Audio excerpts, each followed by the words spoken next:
Opa, cadê? Mais um relato aqui. A Fazenda Amaldiçoada. Oi, Ana.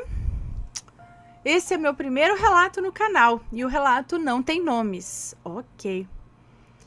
Quando minha mãe ficou grávida de mim, o meu pai estava desempregado.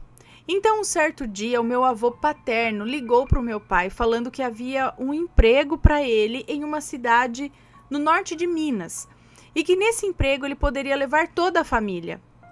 Ele, minha mãe, meu irmão, minha mãe e meu irmão, que tinha uns 3 anos nessa época, acho, né? Quando ela estava grávida, é verdade, dela. Ok. Lá ele iria trabalhar na fazenda mexendo com café. Meu pai aceitou o emprego. Quando chegou nessa fazenda, minha mãe já tinha sentido algo estranho lá, uma energia ruim. Mas mesmo assim decidiu ficar. Na fazenda havia 3 casas. Uma do patrão deles, outra de uma senhora bem idosa, e pelo fato dela ser bem obesa, quase não saía de casa, e a casa da minha mãe, que ficava mais ou menos a um quarteirão da casa mais próxima. O patrão do meu pai tinha uma esposa que adorava, entre aspas, crianças, e por isso ela sempre falava com o meu pai: por que você não deixa a bebê que vai nascer aqui para eu criar ela? Parece que eu já contei esse relato, gente. Não é? Parece? Enfim, vamos continuar. Ela adorava crianças, mas tá entre aspas, sabe? E ela falava: por que você não deixa a bebê que vai nascer aqui para eu criar ela?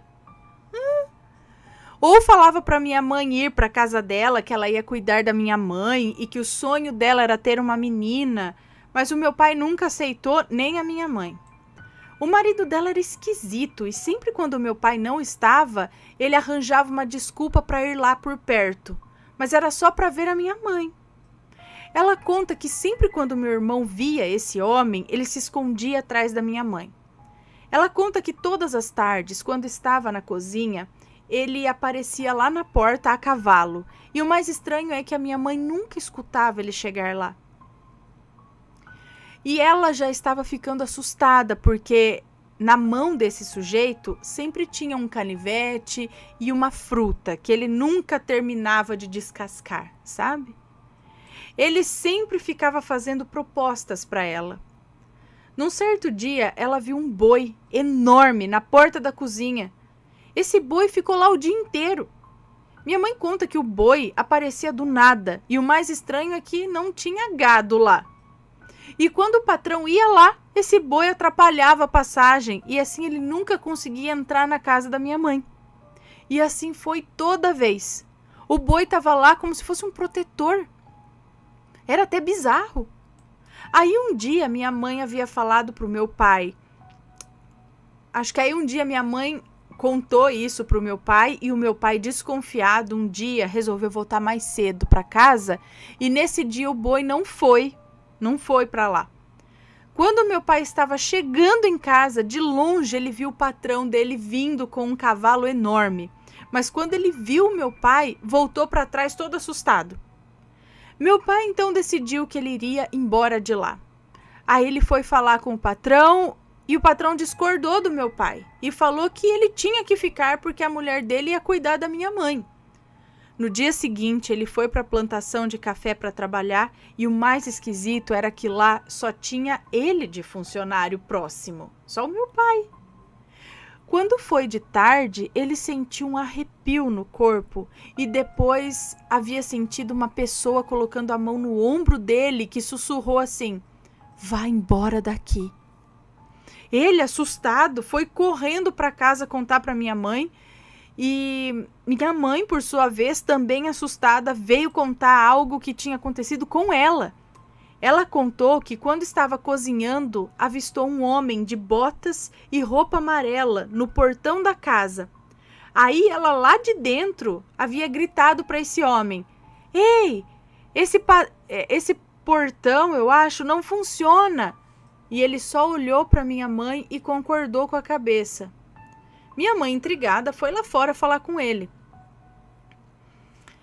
Quando ela saiu, não viu mais nada. Nem o homem, nem carro, nem rastro no chão de algum carro. foi quando ela lembrou que lá não havia ninguém que fazia que fazia a leitura da luz nem da água, pois era um lugar muito afastado da cidade. Esse padrão não funciona. Eu acho que padrão seria aqueles relógios de... Peraí, ela viu um homem de botas e roupa amarela no portão de casa. Ela imaginou que fosse alguém da empresa que parou com... Inclusive, devia estar com o carro lá, que parou com o carro para ler os relógios de água, de luz, essas coisas. Por isso que ela falou assim, esse padrão não funciona. Acho que é isso. E aí... Só que daí ela lembrou que não havia ninguém que fazia a leitura da luz nem da água, pois era um lugar muito afastado da cidade. Lá tinha uma pessoa que fazia isso e levava para a cidade. Minha mãe ficou assustada com isso e o meu pai também. Então eles decidiram que iriam embora no mesmo dia. E mesmo assim aquele casal não queria pagar o meu pai, muito menos dar carona para eles até a cidade. Meu pai com raiva... Mas meu pai ficou com raiva, mas aí minha mãe pegou suas coisas e decidiu ir embora a pé mesmo. Demorou para chegar na casa do meu avô, que quando escutou a história ficou horrorizado e falou: eles queriam fazer algo com a sua mulher e com a sua filha, mas alguma coisa alertou vocês.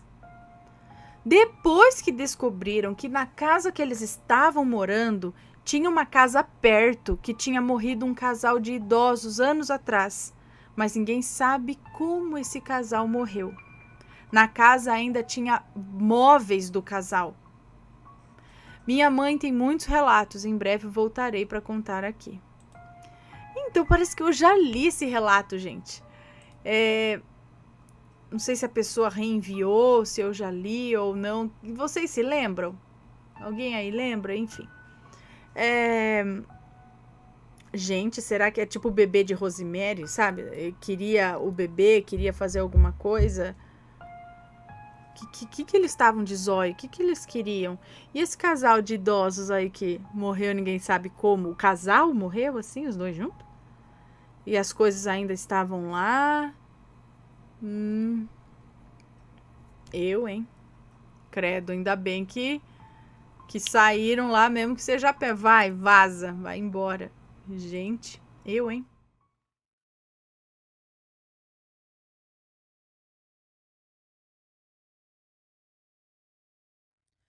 Deixa eu ler esse relato aqui. Eu acho que agora eu entendi.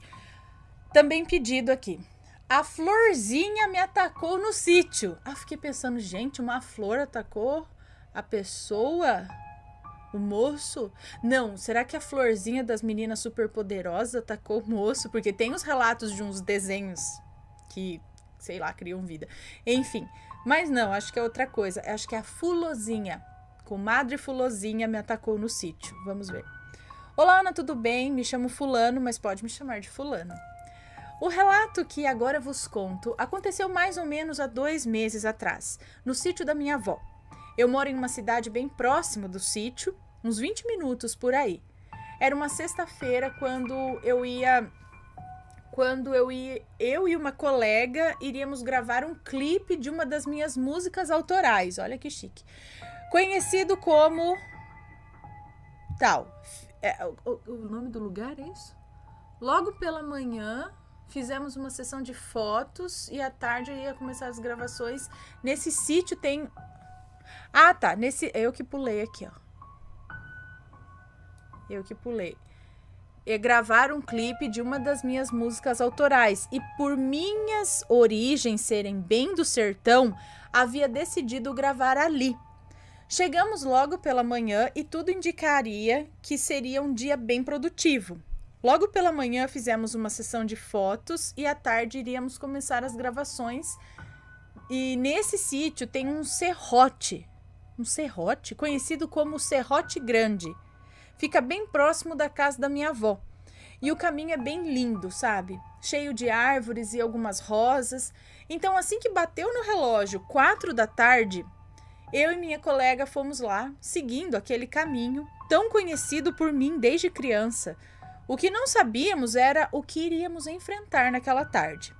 Quero deixar bem claro que tudo isso aconteceu de verdade. Assim que começamos a subir o caminho para o serrote, o que é um serrote? Já fui notando algo muito estranho, como se algo estivesse nos observando e nos acompanhando o caminho inteiro. Eu brinquei com a minha colega, disse: olha, amiga, os lagartos estão nos seguindo. E quando chegamos no serrote, era uma paisagem linda, Ana. Dava para ver todo o sítio e os lagos perfeitamente. Parecia coisa de filme, sabe? E começamos as gravações. Assim que encerramos, já era por volta das 5h10 da tarde, eu comecei a lembrar a minha colega que naquele sítio havia outro sítio bem próximo. Que naquele sítio havia um outro sítio bem próximo onde diziam ser mal assombrado. E comecei a contar as histórias. Ana, eu comecei a contar e me subi arrepios, e dessa vez até ela sentiu. Foi quando jogaram uma pedra dos matos e fez aquele estrondo quando uma pedra caiu próximo da gente, sabe? Veio uma pedra do mato, do meio do mato.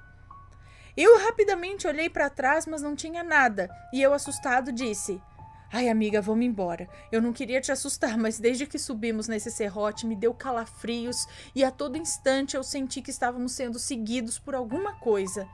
E ela disse: ai, amigo, eu também senti, mas eu achava que era coisa da minha cabeça. Bom, rapidamente descemos pelo caminho e, por ser muito íngreme e escorregadio, não poderíamos descer correndo. Quando chegamos lá embaixo, de volta para a estrada da casa da minha avó, minha amiga pegou o celular e começou a gravar um mini vlog. E ela brincava dizendo: oi, gente, estou aqui no sítio e algo sobrenatural aconteceu comigo e com meu amigo. E ela apontou a câmera do celular para uma pedra e disse exatamente assim: olha ali, gente, é a Fulozinha. Ana, eu me arrepiei todo e disse: ai, não fala isso, fulana. Em tom exaltado, eu disse: não fala isso, que se ela estiver realmente aqui, vai nos jogar mais pedras. Quando eu terminei a frase, começou a cair pedras do meu lado. Ana, e eram pedras mesmo, porque eu as via caindo do meu lado. Eu nem pensei duas vezes, comecei a correr apressadamente. Minha amiga, sem entender nada, correu também. E quando chegamos perto da casa da minha avó, eu falei: tá vendo? Eu te disse para não chamar a Florzinha. E minha amiga só ria. Mesmo ela tendo presenciado aquilo, ela só fazia rir. Quando chegamos na casa da minha avó, contamos tudo e eu nunca mais andei naquele serrote. Detalhe, esse serrote tem uma cruz muito antiga e velha, fincada em uma pedra. É um mistério até hoje. Dizem que foi um padre que colocou. Outros dizem que ali morava coisa ruim. A pergunta que fica é: foi mesmo a Fulozinha ou alguma outra entidade? Respondam com respeito nos comentários. Obrigado por ler meu relato. Essa é a primeira vez que escrevo ao canal. Desejo tudo de bom para você e sua família. Beijos. Muito obrigada. Beijos para você. Não sei se era... Porque ela diz que dá cabelada, né? Tipo assim, né? Bate, sei lá. Mas jogando pedra, não sei. Qualquer ser da natureza, talvez. Minha avó também contava de um lance. Saci também. Vai ver que era só alguma coisa falando: para de tirar sarro aqui de nós, sai daqui, e jogando pedra. Ainda bem que não aconteceu nada de demais, assim, né? De muito mais.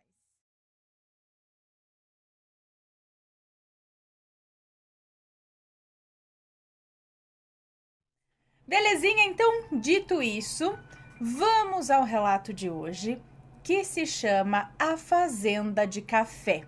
E quem nos conta é o Fulanesto. Olá, Ana, Matheus e povo assombrado.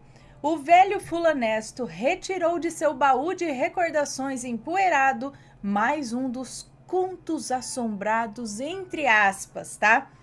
Essa história me foi contada por uma pessoa muito distinta, honesta e confiável. Se o formato de conto e o linguajar que utilizo não lhes agrada, peço desculpas. Imagina, é ótimo, muito bom ler uma história muito bem escrita, muito bem contada. Lembrando que o que ele faz é o seguinte: são relatos que foram contados a ele, são histórias que foram contadas a ele, mas ele deixa de uma forma mais bem escrita, vamos dizer assim. Parece que você está lendo um conto retirado de um livro, mas é só porque ele escreve bem, tá? e ele deixa justamente nesse formato de conto, mas a história em si é real, tá? E nomes e lugares foram trocados. Vamos ao relato, sem esquecer o like, hein, pessoal? A fazenda de café. O chamado ciclo do café no Brasil perdurou por mais de 100 anos, mais precisamente entre os anos de 1800 e 1930. As propriedades cafeeiras pertenciam a poucos privilegiados, que recebiam títulos de nobreza, terras e outros mimos do império. Homens poderosos, austeros, verdadeiros barões do café, conduziam com mãos de ferro seus negócios e impunham autoridade nas cercanias. Ditavam as leis e controlavam a política local. Ninguém ousava desafiá-los ou questionar suas ações. Muitas fazendas prosperaram e, com o passar do tempo, histórias arrepiantes envolvendo fazendeiros, capatazes e escravos se tornaram mais comuns do que se pensa. Algumas não passavam de lendas, é verdade.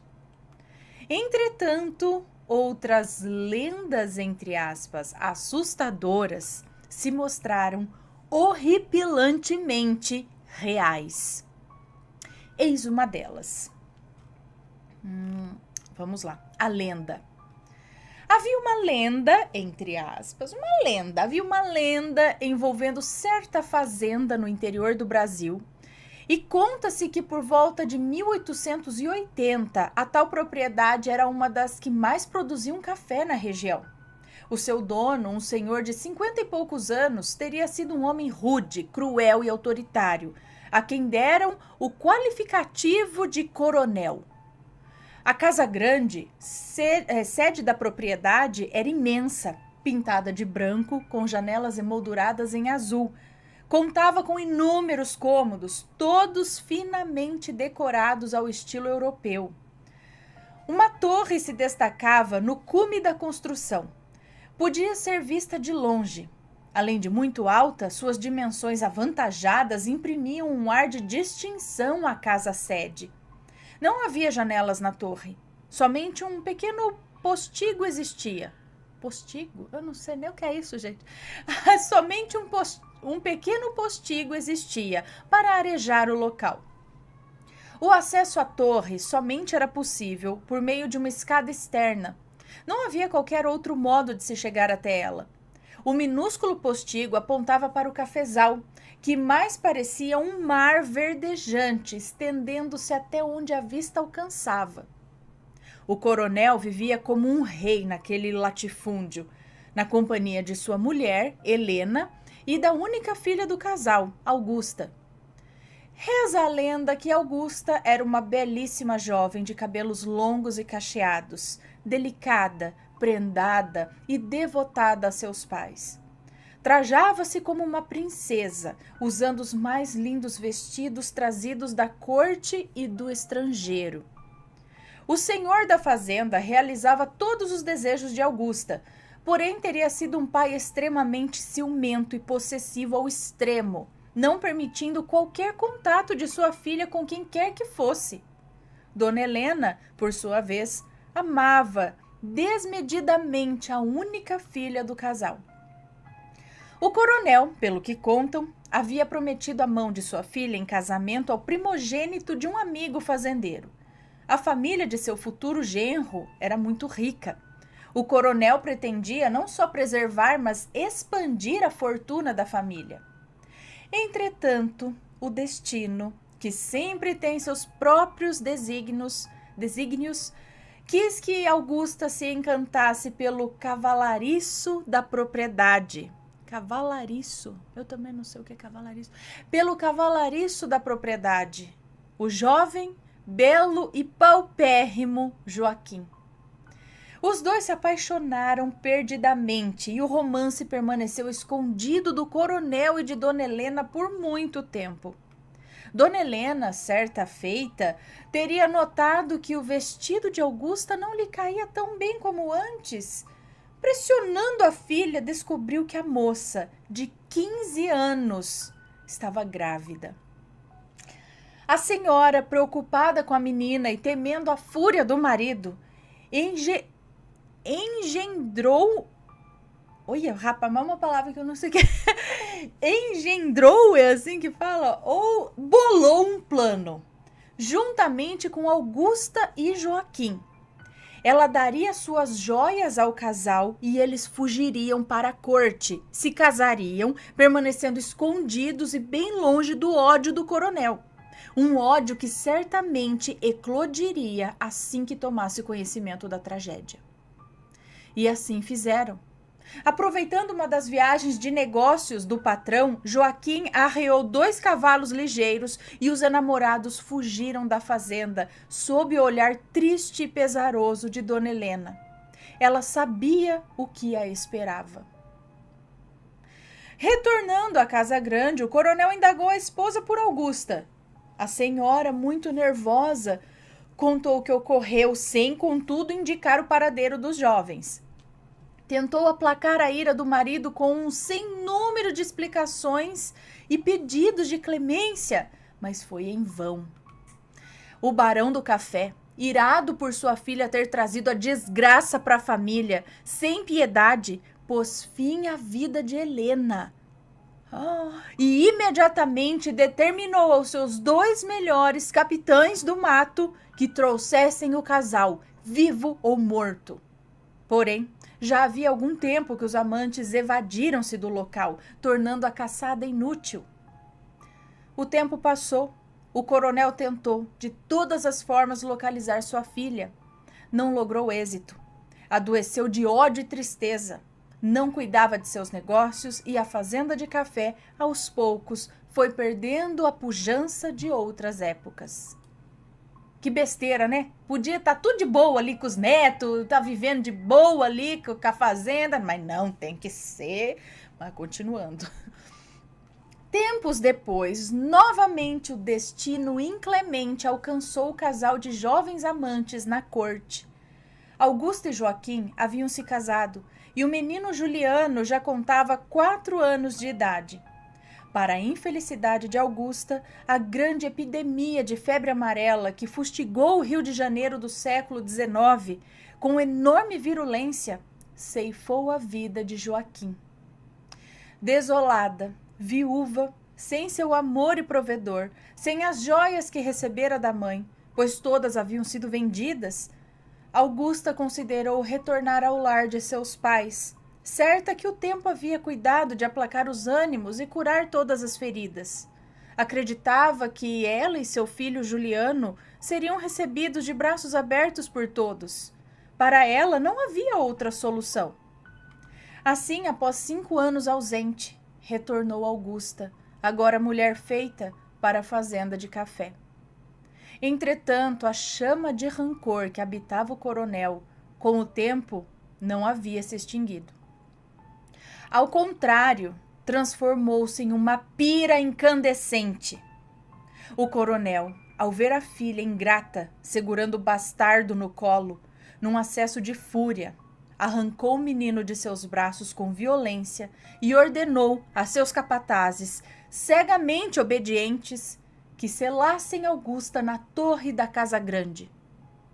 Aos gritos de desespero, vendo seu filho ser levado pelo coronel para o interior da plantação de café, a pobre mãe foi arrastada à torre, tropeçando e caindo enquanto subia a escada lateral da casa grande.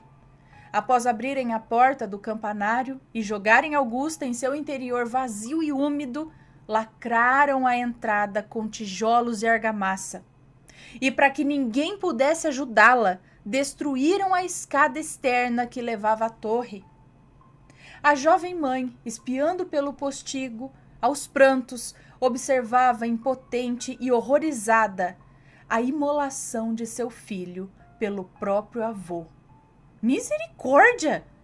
Tomara que esse homem... Meu Deus. Em sua cela, sem água ou comida, dia após dia...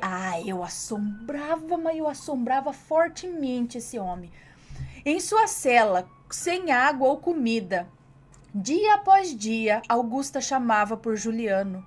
Seus gritos de tristeza e desesperança, aos poucos, foram enfraquecendo, espaçando, até que não mais se ouviram. Um menino esperto e curioso, filho de escravos, arteiramente subiu no telhado da casa e espiou pela janelinha da torre e viu o corpo inerte de Augusta. Assustou-se e fugiu dali, contando para todos que encontrava aos gritos. Contando para todos que encontrava aos gritos: a Sinhazinha morreu! A Sinhazinha morreu! Contam que o coronel não expressou qualquer emoção ao saber da morte da filha, deixada em seu cárcere para apodrecer. Porém, os trabalhadores, escravos e o próprio senhor da fazenda passaram a ouvir todas as noites uma voz lamuriosa vindo do alto da torre. Juliano, Juliano. Uma terrível canção de ninar, muito conhecida na época, também era ouvida. Não chora, meu menino, não chora, meu amor, que a faca que corta dá golpe sem dor. Credo. Ademais, um vulto pequeno era visto todas as noites rondando a casa, chorando e chamando por sua mãe. Dizem que o coronel enlouqueceu devido às vozes e canções da filha morta. Bem feito, eu ia fazer muito mais. Além das aparições pavorosas do neto. Isso aí, eu ia morder o pé dele de noite. Porém, nunca se arrependeu. Acabou morrendo, doente, sozinho e falido. Com a Lei Áurea de 1888, os escravos finalmente livres debandaram e nenhum empregado da fazenda falida ficou por lá. Ninguém teve coragem de subir à torre e resgatar o corpo de Augusta. Entretanto, a lenda da Sinhazinha que cantava e chamava por seu filho e do menino que procurava por sua mãe foi passada adiante pelos antigos habitantes do lugar. A fazenda de café passou de mão em mão, primeiro para os parentes do coronel e depois para investidores de todo o Brasil. Com o passar dos anos, a lenda foi perdendo força e poucos eram os que a conheciam. Ninguém sequer desconfiava que aquela torre tão bela servia de jazigo. Extraordinariamente, todos os novos proprietários da fazenda de café relatavam os lamentos de uma mulher e as aparições de um menino. Ninguém conseguia viver por muito tempo na casa sede, atormentados que eram pelo sobrenatural. Por tudo isso, a casa grande foi deixada ao abandono e outra, longe dali, foi construída para servir de sede. A assombração. Passaram-se décadas e após 120 anos, a fazenda foi adquirida por uma empresa ligada ao agronegócio. Num dia qualquer, por volta do ano de 2008, os vizinhos da antiga fazenda de café, Lucinaldo, um matuto beirando 45 anos, e seu pai, Joselino, que apesar da idade avançada era um homem extremamente forte, acordaram cedo e resolveram correr sua propriedade a cavalo quando chegaram próximo da divisa com a antiga fazenda de café, lá pelas 8 horas da manhã. Curiosos, perceberam do outro lado da cerca que os trabalhadores da fazenda ao lado estavam reunidos debaixo de uma frondosa árvore, alvoroçados e visivelmente nervosos. Pai e filho eram conhecidos da turma de empregados com quem tinham um relacionamento amistoso. Os peões, assim que viram os vizinhos, correram ao seu encontro com uma expressão de pavor. — Seu Joselino! Seu Lucinaldo! Que bom que vocês estão aqui! Disse o mais aflito dos trabalhadores, muito ofegante. — Cadê que você tá desse jeito, homem de Deus? Perguntou seu Joselino, sério, apeando do cavalo. Foi seguido pelo filho que, muito corajoso, já puxou o terçado. O que? O terçado seria o terço? Não sei. corajoso entre aspas, né? Já tava ali meio com medo. Seu Joselino, o patrão mandou reformar a casa velha e nós tá trabalhando lá. Continuou nervoso. O pobre trabalhador contou para os vizinhos que a turma estava trabalhando na reforma da antiga casa grande. Já havia uma semana que dormiam por lá mesmo. Porém, nas madrugadas, foram aterrorizados por choros, gritos que chamavam por um tal de Juliano e uma criança de uns 4 anos que corria de um lado para o outro, do lado de fora, chorando e depois desaparecia. Mas não havia criança alguma na fazenda. Pensaram em abandonar a obra, mas temiam ser dispensados pelo patrão, que não iria acreditar nessa história fantasiosa. Por isso continuaram trabalhando, mas com muito medo. Seu Joselino conhecia a lenda da Torre da Casa Grande, que foi contada por sua avó, mas era um sujeito acostumado à lida, ao trabalho pesado e não acreditava em lendas ou superstições. Bobagem, homem! Tudo isso é coisa da imaginação dos 6, disse o senhor, gargalhando alto. Prosseguiu indagando o filho. Lembra, Lucinaldo, aquela história que tua bisa contava da sinhazinha da torre? Tudo balela, os 6 estão fazendo o corpo mole, isso sim, completou o idoso. É nada, seu Joselino, o senhor não sabe o que aconteceu hoje. E o peão prosseguiu contando que os trabalhadores estavam construindo uma escada de concreto pelo lado de fora da casa para dar acesso à torre, pois, segundo o patrão, não fazia sentido aquele espaço não ser utilizado. No dia anterior, a escada ficou pronta por volta das 6 da tarde e eles passaram uma camada de cimento fresco nos degraus para que no dia seguinte instalassem o piso e uma porta fosse aberta para a torre. Seu Joselino, prosseguiu contando o peão, hoje de manhã cedinho, quando fomos colocar o piso na escada, tinha marcas de pezinhos subindo os degraus, marca de pé de criança pequena. E não tem criança na fazenda, gritou o rapaz. Ah, eu quero ver isso, disse Joselino cético. Pai, é melhor a gente não ir lá, vai que é verdade, ponderou Lucinaldo apavorado. Pois nós vamos agora, disse o senhor. Os trabalhadores não quiseram acompanhar a dupla. Nós não volta mais lá, eles falaram. Joselino amarrou a montaria na cerca, passou por baixo do arame preso aos moirões e se dirigiu à casa grande, seguido por Lucinaldo. Qual não foi a surpresa dos dois ao chegarem lá? Havia realmente marcas no cimento fresco dos degraus, pezinhos de uma criança que visivelmente subiu a escada até o topo, uma pegada em cada degrau. As impressões da planta do pé e dos dedinhos eram claras. Se fosse obra de um animal qualquer, eles saberiam, mas não. O pior estava por vir. Ao olharem para o alto da escada, viram uma moça de cabelos longos e cacheados, vestida tal qual uma princesa. Ela sorria e embalava seu filho no colo. Antes de desaparecer, diante dos olhos arregalados e incrédulos dos 2 vizinhos fazendeiros, aquela aparição translúcida entoou uma antiga canção de ninar. Não chora, meu menino, não chora, meu amor, que a faca que corta dá golpe sem dor. A dupla correu mais depressa que pôde, passaram desembestados pelos trabalhadores da antiga fazenda de café. Posteriormente, alguém abriu uma passagem para a torre, onde os restos de Augusta foram finalmente encontrados.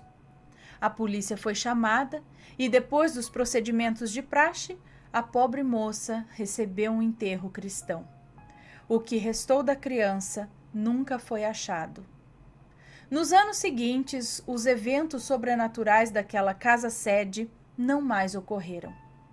Joselino e Lucinaldo aprenderam, da forma mais assustadora possível, que certas lendas guardam mais verdades do que se imagina. Um grande abraço a todos. Filho da mãe. Ai, eu ia ficar. Eu ia eu não sei o que eu ia fazer. Depois de morta ainda, eu ia atrás do meu pai e ia castigar ele. Ai, meu Deus. Como pode uma pessoa ser tão ruim? Uma pessoa ser tão seca, assim. Eu não sei. Índice de maldade, né? Eu não consigo entender, assim, como pode ser tão ruim.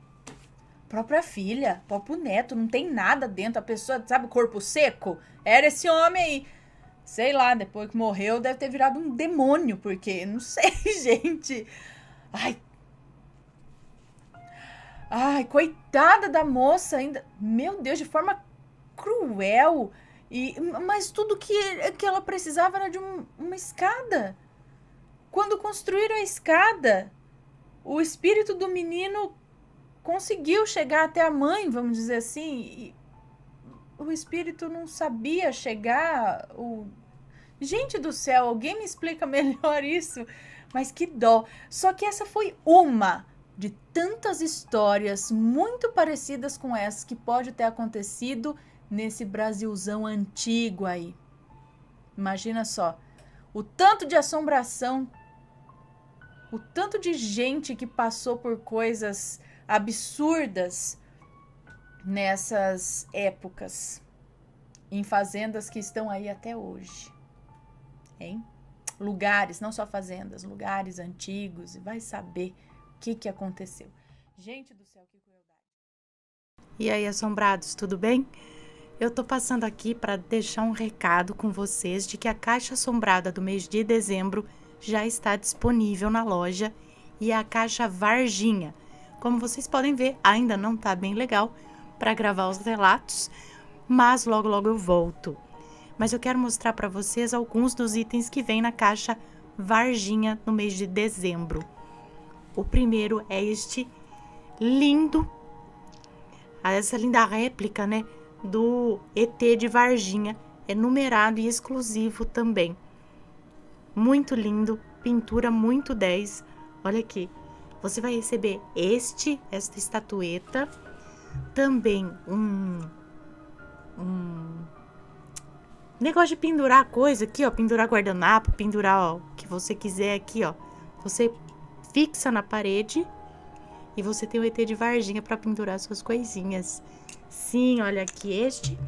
E também uma camiseta, igual eu tô vestindo aqui, ó, com a data aqui do acontecido, do avistamento do ET em Varginha, 20 de janeiro de 1996.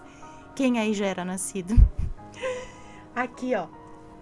E brilha no escuro também, viu? Então você vai receber essa camiseta, vai receber a estatueta, vai receber um gancho, né? Gancho aqui para você pendurar suas coisinhas, ó.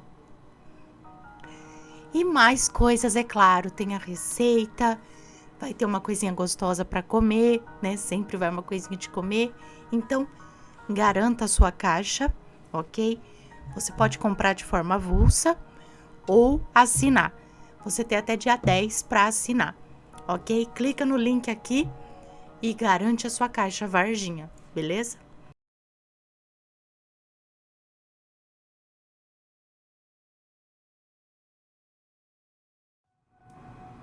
Aí. Pronto, agora vamos ler o relato.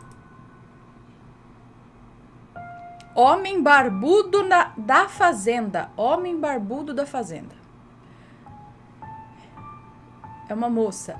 Olá, Ana, sou a Fulanilda. Te enviei alguns relatos que você já leu e eu fiquei muito feliz. Esse relato não é meu. É do meu primo, é do primo do meu marido.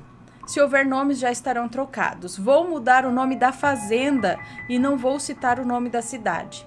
Ok. Mas no final do relato, só para você, eu colocarei. Obrigada. O primo dele, chamado Marcos, mora numa fazenda há alguns meses com a esposa Isabelle e o filho Heitor, de 12 anos.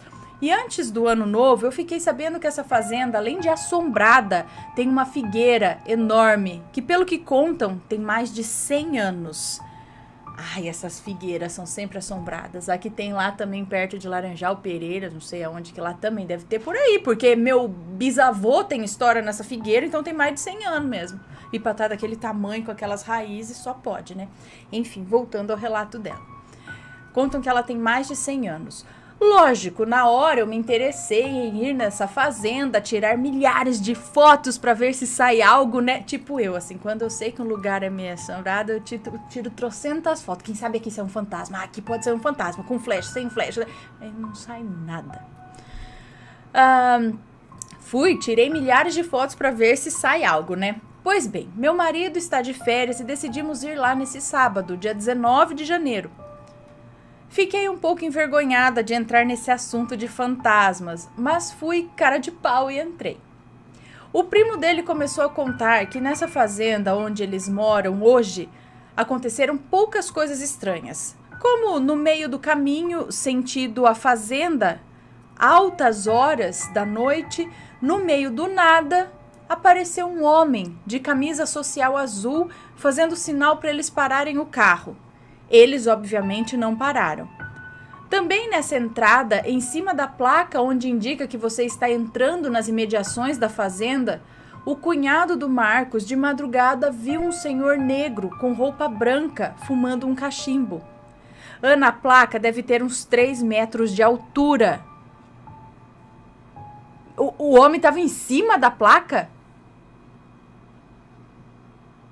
Em cima da placa onde indica que você está entrando nas imediações da fazenda, o cunhado viu um senhor negro com roupa branca fumando um cachimbo.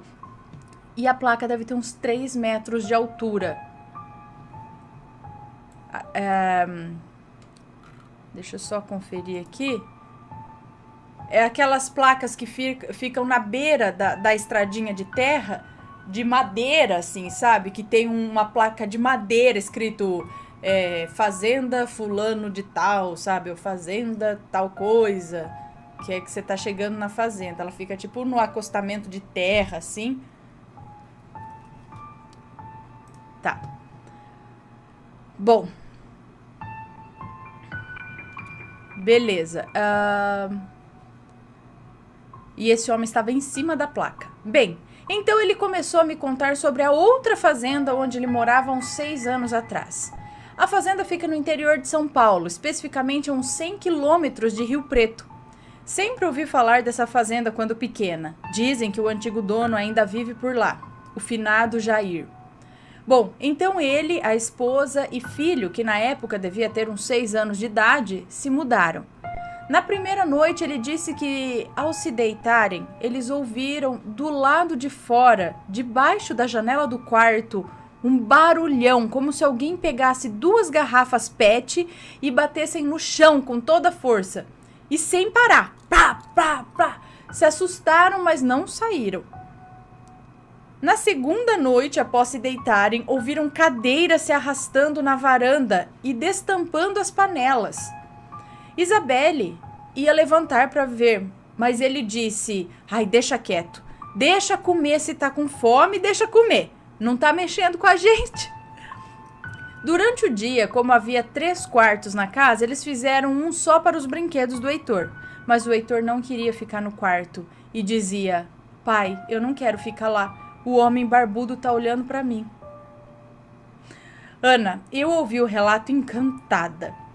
Mas quando chegou nessa parte eu me arrepiei toda. No dia seguinte, mesma coisa. Heitor saía chorando do quarto dizendo que o homem barbudo estava bravo com ele e não queria ficar lá. Os dias se passaram e ele fez um armário de madeira para Isabelle colocar na cozinha. Naquela mesma noite, ao se deitarem, ouviram um barulhão novamente na cozinha, como se todos os pratos, panelas e talheres tivessem caído. Correram lá e tudo estava em seu devido lugar, tudo intacto. Ele disse que nessa época ele xingava muito, então gritou já nervoso: seu desgraçado filho de uma... Enfim, voltaram a dormir. No dia seguinte, Isabelle posou na cidade com o Heitor, na casa da mãe dela. Marcos chamou o sobrinho para posar na fazenda com ele. Fizeram uma janta, jantaram e logo foram se deitar. O sobrinho no quarto de Heitor e Marcos em seu quarto. quando ele escuta a cama do Heitor sendo arrastada e pergunta ao sobrinho por que estava arrastando a cama. O sobrinho já respondeu apavorado que não foi ele que arrastou a cama. Então, morrendo de medo, ele foi dormir com o Marcos. Na noite seguinte, depois que se deitou, novamente sentiu 2 mãos frias pegarem suas pernas. Ele levou um susto e ficou muito nervoso, brigando e xingando com o que quer que fosse aquilo. Pela manhã, Marcos chamou o gerente da fazenda e disse que não queria mais morar naquela casa. Explicou a situação e o gerente disse que, pela descrição, o velho barbudo que Heitor via no quarto era o falecido dono da fazenda, um homem muito apegado aos bens que tinha. O gerente então entendeu a situação, pintou a casa do lado para o Marcos se mudar com a família. E depois que se mudaram para outra casa, nada mais aconteceu com eles. Bom, na casa deles não, né? Sempre que ele tocava o gado, chegava na porteira, eles simplesmente paravam. O gado parava e não iam de jeito nenhum. Então ele se lembrou do que tinha conversado com o gerente sobre o antigo dono e gritou: "Jair, seu desgraçado! Deixa o gado passar, inferno!" E o gado simplesmente atravessou a porteira de boa. Passado alguns meses, eles se mudaram de lá para a cidade. Depois de 4 anos e pouco, se mudaram para essa fazenda da Figueira. Então, Ana, eu fui na fazenda errada. Apesar da Figueira ser medonha, nada demais aconteceu nela. Só um incêndio dentro dela, que começou do nada. Mas foi controlado e não prejudicou muito. Um incêndio dentro da árvore. Sobre a fazenda do velho Jair, até hoje dizem ser assombrada por ele. Obrigada por ler meu relato. Segue as fotos abaixo, o nome da cidade e da fazenda. Certo.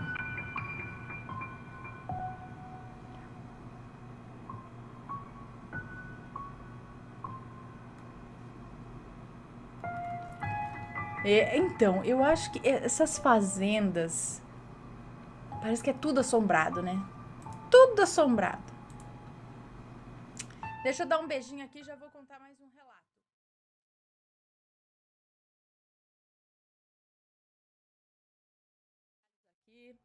Minha fazenda assombrada. Olá, Ana. Olá, Matheus.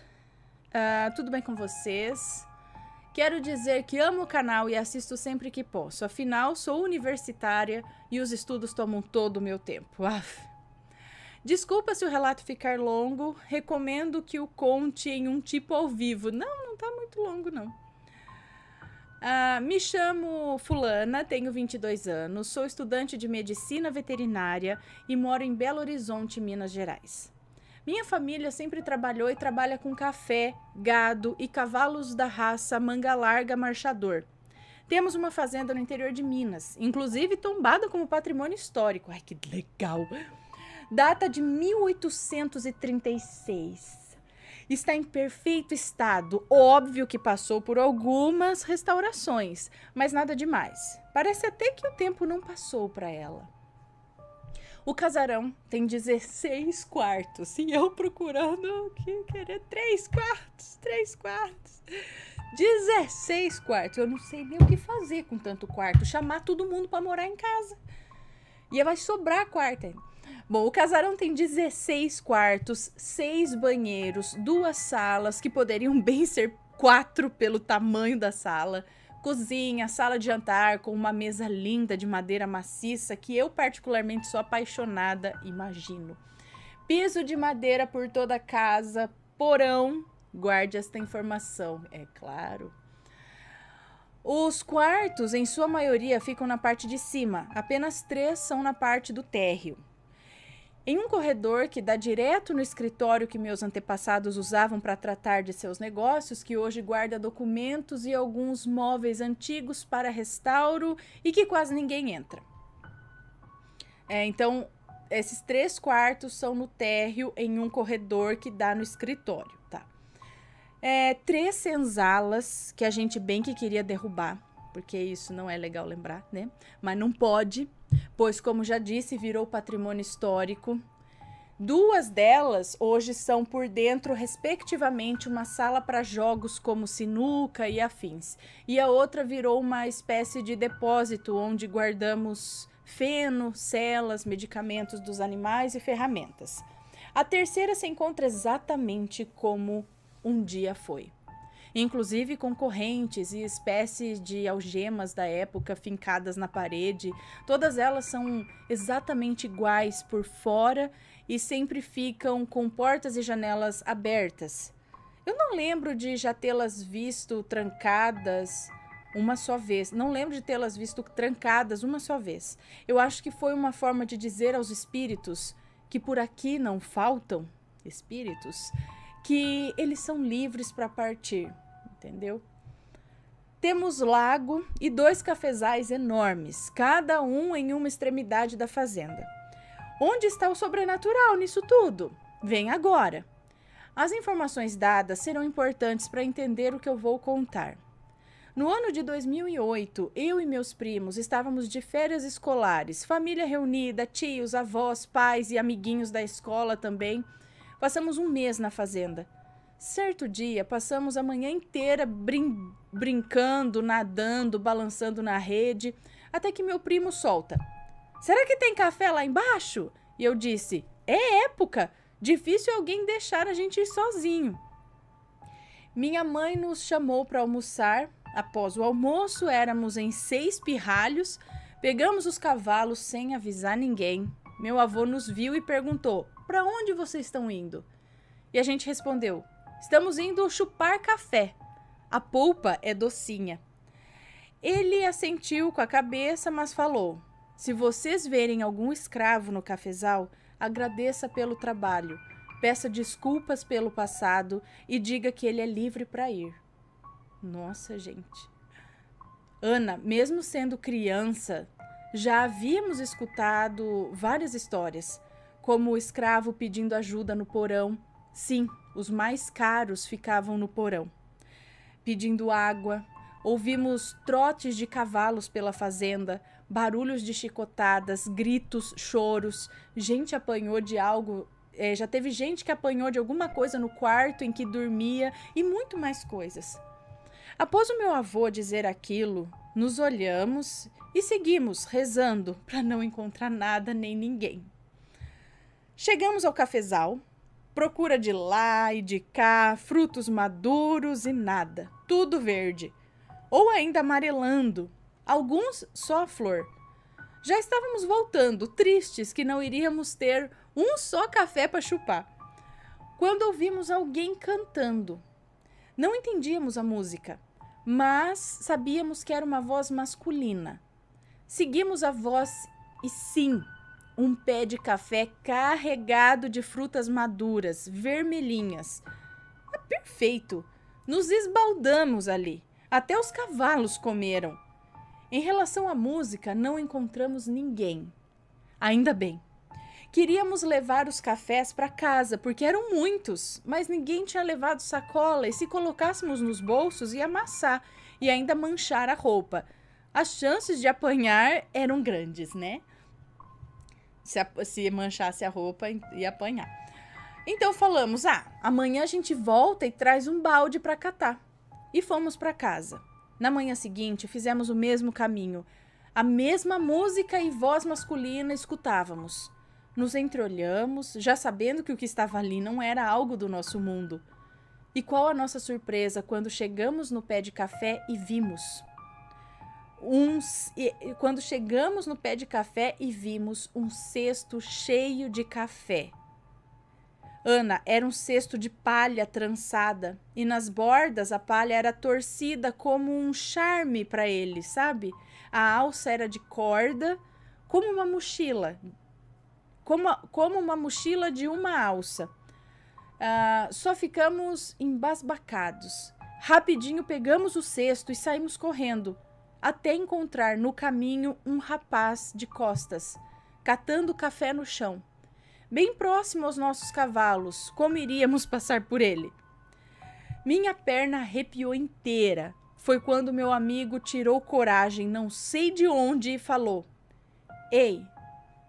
Ana, ele ouviu. virou na nossa direção e, surpresa, não era assustador.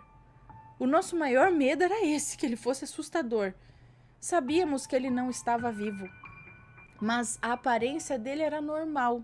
O peito tinha como cicatrizes de corte, chicote, não sei. Tinha a boca seca e mãos sujas de terra. Parecia ser palpável até. Vencemos o medo e perguntamos: quem é você? Ele nada nos respondeu, só abaixou a cabeça, pôs a mão na cicatriz e olhou para mim. Ana, ele parecia ter medo da gente. Foi aí que me lembrei do que meu avô falou, e então eu disse: olha, sabemos o que você é. Você trabalhou aqui? Ele assentiu com a cabeça sem falar nada. E eu disse: olha, essa fazenda é nossa. Desculpe pelo passado e pelo que os meus antepassados fizeram a você e todos os seus amigos. Ele me olhava, Ana, como se quisesse falar também, mas não podia. Meus amigos e primos estavam estáticos. Eles me olhavam incrédulos e tremiam como vara verde. E eu continuei falando: obrigado pelo seu trabalho, somos gratos por tudo que você fez, mas você já é livre para ir há muito tempo, não precisa ficar aqui. Ele me olhou e com um meio sorriso olhou para minha garrafinha das 3 espiãs demais com água e eu perguntei: você quer? E ele fez que sim com a cabeça. Então eu estendi a minha mão e entreguei a ele, e ele podia pegar, mas eu não sentia o atrito das mãos dele com a garrafa, entendeu? E ele bebeu. Com um sorriso ele agradeceu a todos e sumiu como num passe de mágica. Os meninos me olharam, eu olhei para eles e como um raio subimos nos cavalos e seguimos até chegar no casarão. Meu primo com o cesto de café estava pálido, ele estava duro, como se tivesse visto uma assombração, e viu. Amarramos os cavalos na mangueira que fica ao lado, do lado, e entramos na cozinha, quase sem nem andar direito e pálidos. Era de se pensar que os fantasmas éramos nós, de tão pálidos que estávamos. Nossos pais, preocupados, nos perguntavam o que aconteceu e de onde tinha vindo aquele cesto. Meu avô nos olhava como já sabendo a resposta e disse: ele já foi? E fizemos que sim com a cabeça. Aí contou aos nossos pais que provavelmente tínhamos visto um escravo, já que em época de colheita era comum vê-los. Os pais surtaram e perguntaram se o cesto era dele e dissemos que sim, e que ele não nos fez nenhum mal. Estávamos felizes em ter ajudado aquele rapaz. O meu avô tirou os cafés do cesto e pôs para secar. Guardou o cesto no galpão, levamos broncas e ficamos de castigo por 3 dias. Nada de banhos no lago, cavalos e nem pensar em ir no cafezal. Ficaram preocupados, né? Disseram que tivemos sorte e que poderíamos ter encontrado um outro espírito não tão bom, que poderia ter nos machucado. Hoje eu tenho certeza de que demos sim sorte. Passaram-se os dias, saímos do castigo, meu avô torrou os cafés, aquele mesmo do cesto, o melhor café que eu já tomei na minha vida. Sempre que estamos em épocas festivas, como Páscoa, São João, Carnaval, Natal, passamos lá 1 mês e pouco. Muitas coisas continuam acontecendo e tenho certeza que nunca deixarão de acontecer. Meu avô, infelizmente, não está mais conosco. Ana, o relato ficou muito longo, desculpa, obrigada por contar esse relato, um beijo em sua família linda e se quiserem tomar um cafezinho com pão de queijo, serão muito bem-vindos aqui. Farei questão de mostrar tudo, inclusive o cafezal. Um beijo assombrado, espero que gostem do meu relato. Eu quero! Adoro fazenda, essas, sabe, principalmente essas antigas, históricas, assim, quer dizer, não foi legal o que aconteceu, mas assim... eu acho muito interessante tá pisando no passado, entendeu? Que legal. Eu aceito um cafezinho, um pãozinho de queijo. Ai, ai. Bom, cara, como assim? Então, pelo que seu avô falou, ele já deveria ter encontrado por lá e já sabia disso vários escravos que tenham trabalhado lá. Por isso que ele já sabia o que fazer, né? E realmente, talvez aparece um hoje, outro amanhã. E realmente é só isso. Tipo, é só dizer pra eles que eles podem ir.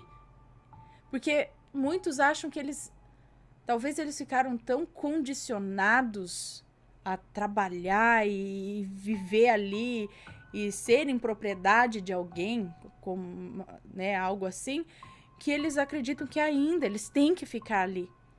E aí alguém precisa dizer que não, que ele pode ir. E aí eles só precisam disso para realmente ir.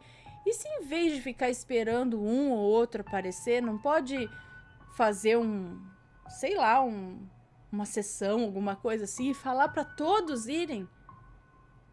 Eu não sei como funciona, gente, mas é triste, né? Porque tanto sofrimento em vida e ainda mesmo depois da morte continuar por ali, ainda em época de colheita e tudo mais, talvez tenham ficado algumas impressões também no local.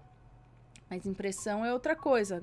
Nesse caso aqui do relato, ele interagiu. E como interagiu? Ele bebeu a água dela, gente. Ele pegou a garrafinha, ele entregou uma cesta de café materializada ali. Gente, como? Ele fez a cesta no... Incrível.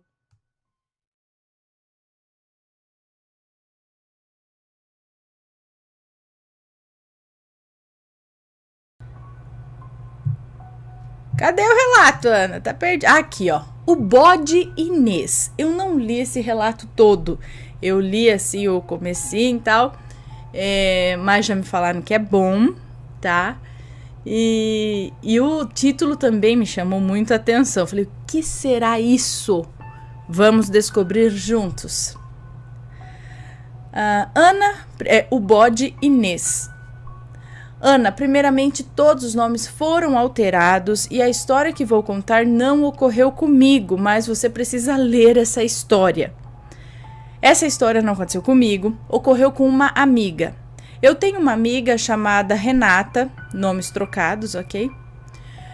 Tenho uma amiga chamada Renata, somos amigas há muitos anos. Nos conhecemos na universidade, onde cursávamos Direito, na PUC.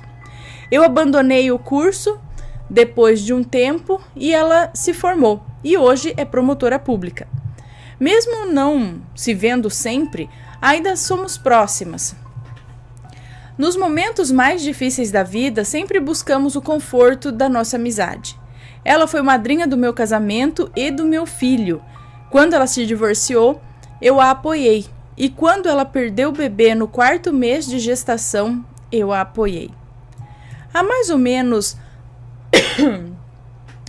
menos 2 meses atrás, ela me ligou chorando e pediu para vir em minha casa. Não moramos perto, moramos em capitais diferentes. Eu disse que sim, para ela vir me ver e conversarmos. Meu marido foi para a casa de seus pais com o nosso filho e eu fiquei em sua espera. Chegando em minha casa, dava para notar que ela estava um trapo. Perguntei o que houve e ela comentou que a sua mãe tinha falecido de ataque cardíaco. Eu só a ouvi. Eu sabia que a mãe dela não era muito normal. Sua mãe vivia em uma casa para idosos com problemas psiquiátricos. A Renata ficou me contando sobre a sua família, a relação com sua mãe.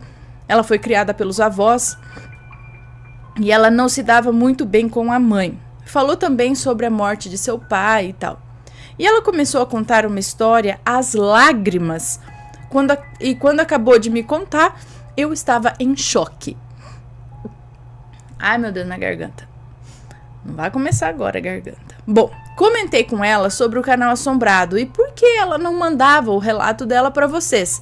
Ela disse que não conhece o canal e que não tem muito tempo para navegar na internet. e ela decidiu me mandar a história que eu implorei para ela compartilhar, porque eu achei super interessante ser compartilhado. Ela concordou e mudou os nomes e lugares envolvidos. Relato agora da Renata. Agora é ela contando. No ano de 2005, eu vivia com os meus avós. Ao perder o meu pai em um acidente, a minha mãe ficou em um eterno luto. Os dois viviam juntos em seu casamento feliz. A minha mãe decidiu alugar seu apartamento, pois ela não queria mais morar ali com as lembranças do meu pai sondando o lugar. Então, ela decidiu ir morar numa fazenda. Que eles tinham adquirido anos antes, mas nunca chegaram a morar. Era uma fazenda em Salto, no Uruguai. Minha mãe não levou quase nada, querendo recomeçar. Ela me ligava quase diariamente, mesmo não tendo uma relação muito amigável. Tínhamos na época opiniões muito fortes e batíamos de frente todo o tempo. Ela disse pelo telefone que amou a fazenda, era cercada de árvores e era bastante afastada da área urbana da cidade. Nos primeiros meses, nos falávamos bastante, sem brigar. Pelo telefone, ela parecia estar lidando melhor com o luto. Ela comentou que reformou a fazenda. Comentou que amava o quintal, pois, ao longe, no final de seu quintal, possuía uma parede de eucaliptos. Ela era apaixonada por roseiras e que estava tão apaixonada pelas terras que ela nem sabia como era, pois meu pai comprou a fazenda em um leilão e somente ele já tinha ido na fazenda. E eu estava muito feliz por ela. Depois de alguns meses, os telefonemas da minha mãe começaram a diminuir para minha avó e para mim. Achei isso bastante normal, e quando ela telefonava, ela parecia diferente. A minha mãe comentou que conheceu um grupo da terceira idade que se reunia para jogar cartas, e ela amou esse grupo, pois quase todos eram viúvas e tinham a mesma idade. Quase todas eram viúvas e tinham a mesma idade. Mas o timbre de voz dela pelo telefone parecia trêmulo, como se não estivesse bem ou meio deprimida. Decidi ir visitá-la. Era uma viagem longa, ir da minha cidade até Salto. Era em torno de uns 1.300 quilômetros. Ô, louco! Criei coragem e fui. Eu estava ansiosa para vê-la depois de tanto tempo. Depois de fazer algumas escalas em pequenas cidades do Rio Grande do Sul, cheguei em Salto. Assim que cheguei na fazenda da minha mãe, eu tomei um susto. Ela tinha rejuvenescido uns 20 anos. Ela estava linda e jovem. Ela me abraçou e chorou, disse que estava extremamente feliz por ter ido vê-la. Ela marcou um chá com as suas amigas, falou bastante de uma amiga específica, a Inês. Lá pelas 5 da tarde chegaram suas amigas. Todas jovens, viúvas, bem maquiadas e todas pareciam ter bastante dinheiro. Foi um chá bem estranho. Eu parecia querer ser mais Uma parecia querer ser mais poderosa que a outra. Todas falavam de viagens, de joias, essas coisas, e a Inês não foi ao chá. Fomos passear pelo centro, fomos à casa de Inês e ela não estava em casa. Achei super estranho a minha mãe correr tanto atrás da amizade da Inês. A minha mãe nunca foi assim. Estava bastante frio, tomamos um café e fomos para casa. Certa noite, eu estava dormindo e levantei para desligar o ar-condicionado, pois eu já estava com calor, pois estava tapada com o cobertor. E naquele tempo o ar-condicionado fazia muito barulho. Assim que eu desliguei o ar e voltei para a cama, fiquei deitada ouvindo o barulho do vento lá fora. E comecei a ouvir um som de cabra ao longe. E eu pensei, minha mãe não tem cachorro, será que ela tem uma cabra? Mas nem vizinhos próximos possuíamos, só tinha mato ao redor. Levantei e fui até a janela da sala e espiei para fora e tinha somente uma escuridão sem fim. Fui até o quarto da minha mãe, a acordei e perguntei: Mãe, a senhora comprou uma cabra? Eu escutei o som de uma cabra ao longe. E a minha mãe me olhou, pulou da cama e disse: ai, é Inês. Estava muito frio naquela noite e ela saiu do quarto, abriu a porta da frente e ficou gritando no meio do campo: vem, Inês, não tenha medo, é só minha filha. Eu fiquei na porta congelada, mas não de frio, e sim de medo daquela situação. A minha mãe, somente de calcinha, num frio congelante, chamando uma cabra, que é sua amiga. Eu fui até ela e tentei arrastá-la para dentro. Falei que ia passar um café e a minha mãe ficou na cozinha todo o tempo comigo, falando coisas incompreensíveis. Enquanto falava coisa com coisa, ia a cada minuto espiar na janela da cozinha, olhar para fora. E depois de tomar uns goles de café, a minha mãe gritou para mim: por tua culpa, Inês não quer vir aqui. E entrou pro quarto dela e bateu a porta. Eu, sinceramente, não sabia o que pensar. Eu liguei para minha avó e contei tudo. A minha avó disse que a minha mãe sempre foi estranha e que era para eu me cuidar. A minha avó era paterna, era avó paterna. Ela nunca gostou da minha mãe. No outro dia, eu acordei cedo e fiquei na espera da mãe acordar. Ela acordou, me deu bom dia, toda arrumada e maquiada, e comentou: por que você ligou para sua avó ontem? Eu estava tão bem antes de você chegar. E aí eu respondi: não seja por isso, eu posso ir embora ainda hoje. E ela disse: agora que tá aqui, tu vai ficar. E saiu. Eu já sabia que a mãe tinha essas loucuras. Quando eu era pequena, ela me levou em um terreiro e me fez fumar charuto e tomar vinho junto de uma benzedeira. Quando meus avós paternos descobriram, me levaram para Curitiba com eles. Meu pai sempre foi um homem calmo, lembro-me somente dele dizendo que seria melhor para mim. No outro dia, ela acordou e saiu toda maquiada e arrumada. E eu perguntei: onde você vai? E ela respondeu apressada: eu tô atrasada para a reunião. Eu fiquei sem entender nada. Nessa noite, eu deitei cedo por causa do frio e fiquei só ouvindo os sons do vento e eu ouvi novamente o som da cabra. Aquilo me gelou a espinha, porque eu não imaginei uma cabra. Eu imaginei uma senhora imitando o som da cabra no meio do campo. Eu só levantei e passei a chave no meu quarto. E aquele som da cabra aos poucos ia vindo em direção à minha casa. Depois de uns 20 minutos, mais ou menos, aquele som estava muito próximo da entrada da casa. Foi aí que eu ouvi a minha mãe sair do quarto e ir em direção da porta de entrada.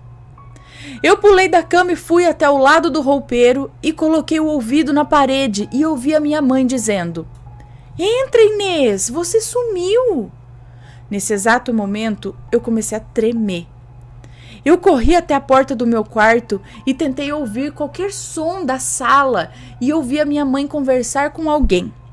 Era uma voz de mulher idosa e rouca. Criei coragem e decidi ir até a cozinha, pegar um copo de água. O que era um bom pretexto, já que para chegar à cozinha precisaria passar pela sala. E eu fui. Assim que entrei na sala, eu vi a minha mãe sentada e ao lado dela uma senhora. Essa senhora, chamada Inês, era uma senhora bem branca. Essa senhora tinha os olhos bem verdes e parecia bem centrada. Ela estava falando português como uma brasileira. Fomos apresentadas, ela veio até mim, me abraçou, um abraço forte e apertado, e falou que eu tinha os olhos do meu pai. Achei aquilo muito estranho. Minha mãe sorria e parecia feliz que eu finalmente tinha conhecido a Inês. Eu fui à cozinha e fiquei só ouvindo a conversa delas. Não entendi muito bem, na época, o que falavam,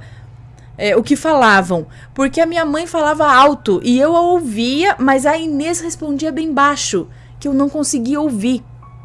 Ouvi a minha mãe dizendo: eu falei para as negras da colmeia o que vamos fazer? Eu falei... Ela dizia assim: eu falei para as negras da colmeia, o que vamos fazer? Inês respondia bem baixinho, que eu não conseguia ouvir a resposta. Parecia até que a minha mãe falava sozinha. Depois a minha mãe falava, não sei o quê. Ela falava, não sei o que, pata de leão. Depois só ouvia minha mãe falar, sim, claro, mas é claro. Daí eu ouvi a porta bater e eu saí correndo da cozinha, cheguei na sala e perguntei, cadê a tua amiga? E ela disse, precisou ir embora. E eu disse, mas são 2h da manhã, não é melhor ela dormir? Como ela chegou aqui? Não tem barulho de carro. Essa tua amiga tem uma cabra de estimação? Porque eu ouvi um som de cabra. E a minha mãe simplesmente virou-se e foi para o quarto dela. Eu abri a porta da frente e estava uma escuridão total. E olha que para chegar até a avenida principal precisaria andar uns 300 metros mais ou menos. Eu não fazia ideia como aquela mulher chegou e como ela foi embora. Alguns dias depois, durante a madrugada, era próximo das 4 da manhã. Eu ouvi batidas na porta e levantei para ver o que era. E tinha luzes da polícia no vidro da janela. Fui até a porta e abri. O policial perguntou se estava tudo bem. Eu disse que sim.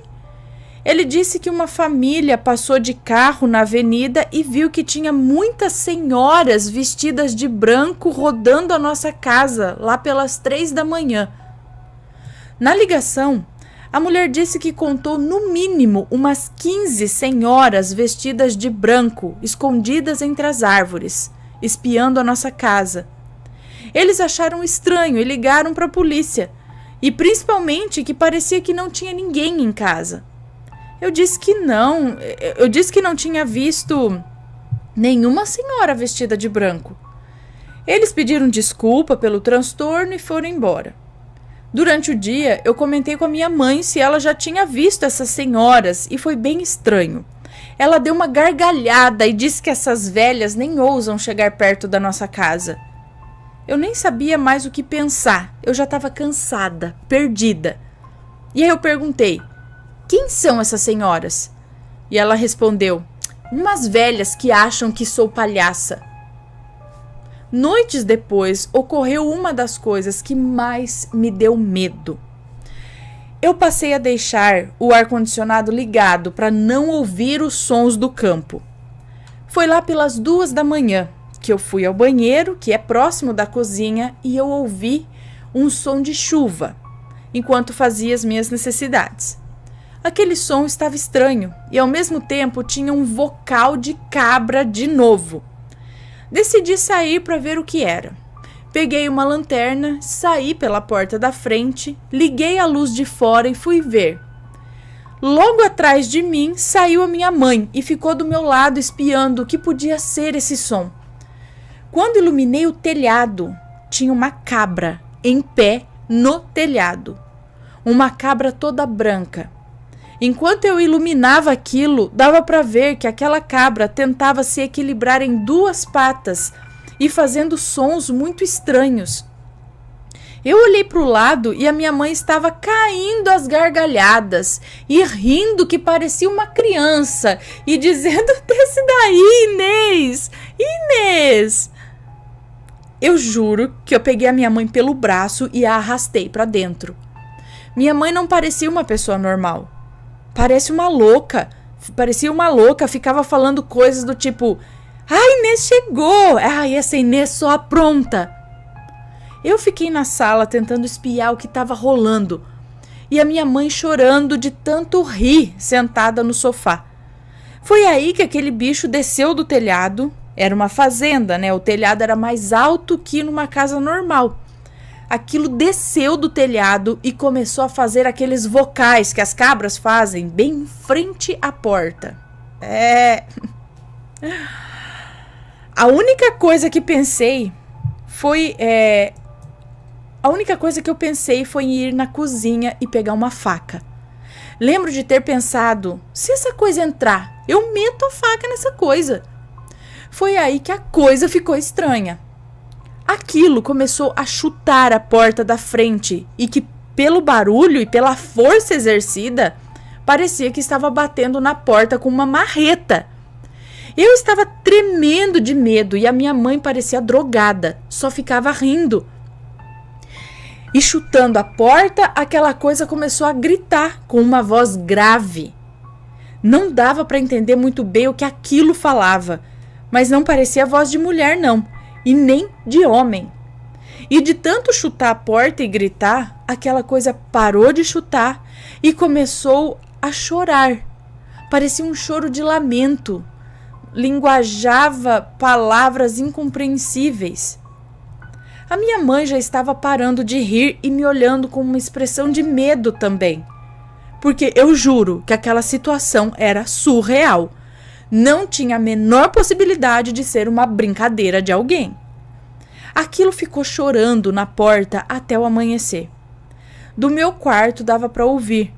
Era uma mistura de som de gato como um bebê. Era uma mistura de som de gato com bebê. Eu arrastei a minha mãe para dormir comigo e deixei ela sem escolha e falei: me fala tudo. O que é isso que está acontecendo? Eu tô com medo. E quem é Inês? Só que ela respondia algumas coisas e depois parecia estar fora de si e dizia coisas sem nexo. Eu dizia: o que é essa coisa? Essa coisa tá chorando lá na porta, o que é isso? E a minha mãe disse: isso não é a Inês, ela jamais faria isso. Me assustar, ela jamais me assustaria. E ainda ressaltou: eu aposto que foi as negras, elas não respeitam a colmeia. Gente, isso é um enredo de terror certinho. Continuando. E depois falava coisas sem nexo. Ao amanhecer, aquele choro parou. Durante vários dias, tudo estava na mais perfeita ordem.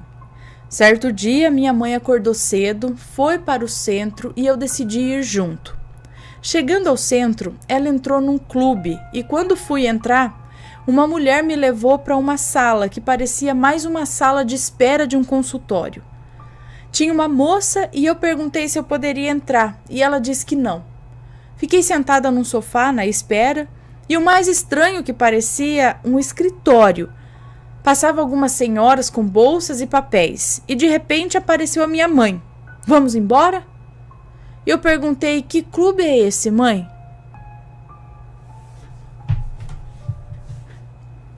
E ela respondeu que é o clube onde ela conheceu as amigas das cartas.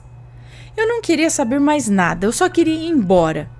Eu já estava duvidando da minha própria sanidade.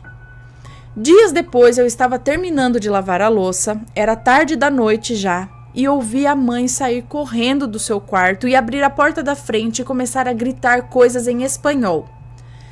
Eu fui até a porta e liguei a luz de fora. O que eu vi? Eu percebi que realmente estava acontecendo algo que eu não sei definir. Minha mãe estava gritando impropérios e tinha umas 10 mulheres negras, todas de branco, com vestimentas que parecia africana e adornos. Elas estavam num tipo de meia-lua em frente à nossa casa, porém um pouco distante, e tinham um bode amarrado numa corda. Uma delas pegou uma machadinha e grudou.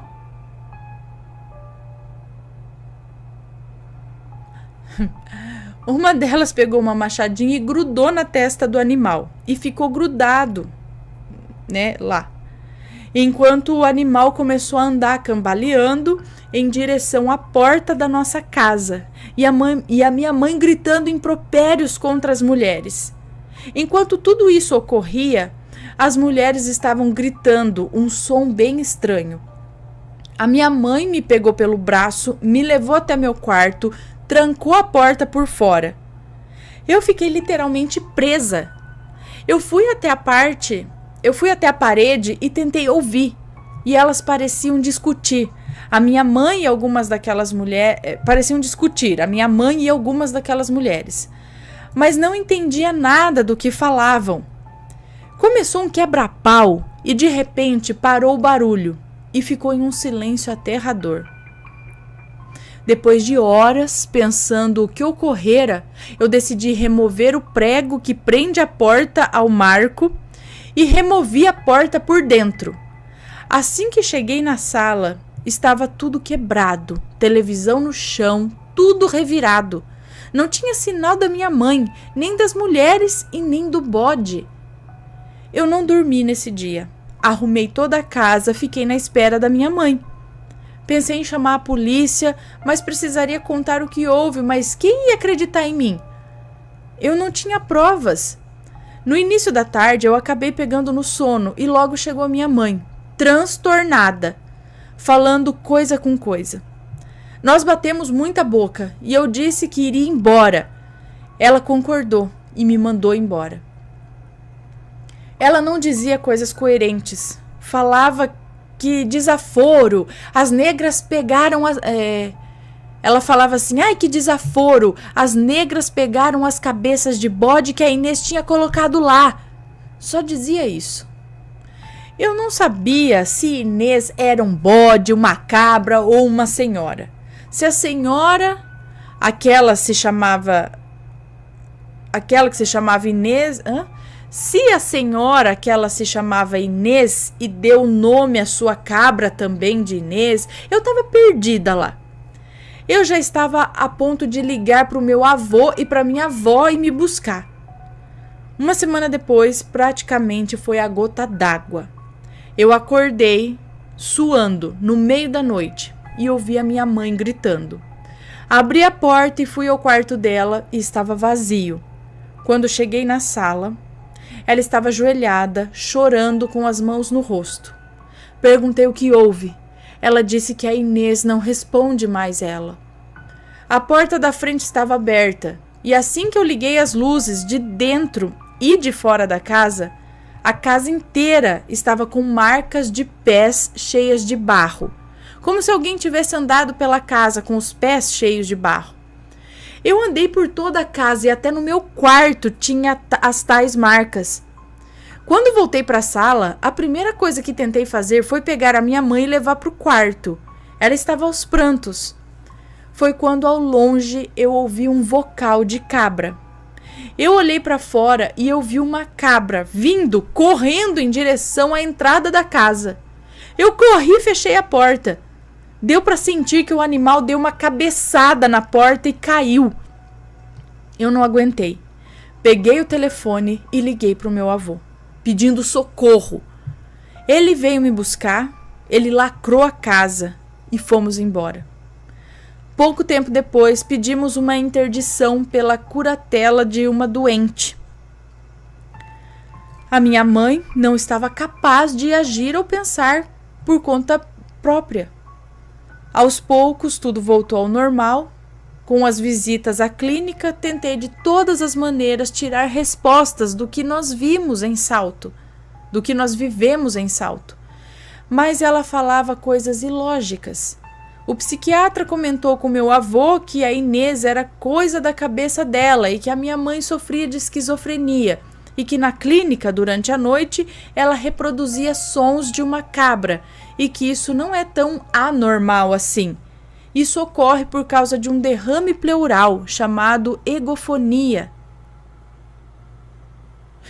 Eu não quis comentar que eu já vi a Inês pessoalmente. Eu raramente comento com alguém essa história. Eu só lhe contei pela perda dela e porque você é uma grande amiga. Agora acabou o relato dela. Agora voltando à moça que nos escreveu. Com todo respeito, assim que a Renata contou essa história, eu fiquei pensando, será que a mãe dela era louca mesmo? Porque a Renata é hoje uma mulher forte, independente, de sucesso. Eu devo um voto de confiança, não? Eu acredito nela. Beijos, Ana, Matheus e Assombrados. Observação, ela disse que quando esse vídeo for gravado é para eu mandar para ela. Então pode mandar. Gente, quem aí mais viu um filme? Que é isso? é uma seita que rolava lá, que briga é essa? Que briga, que mulheres, que...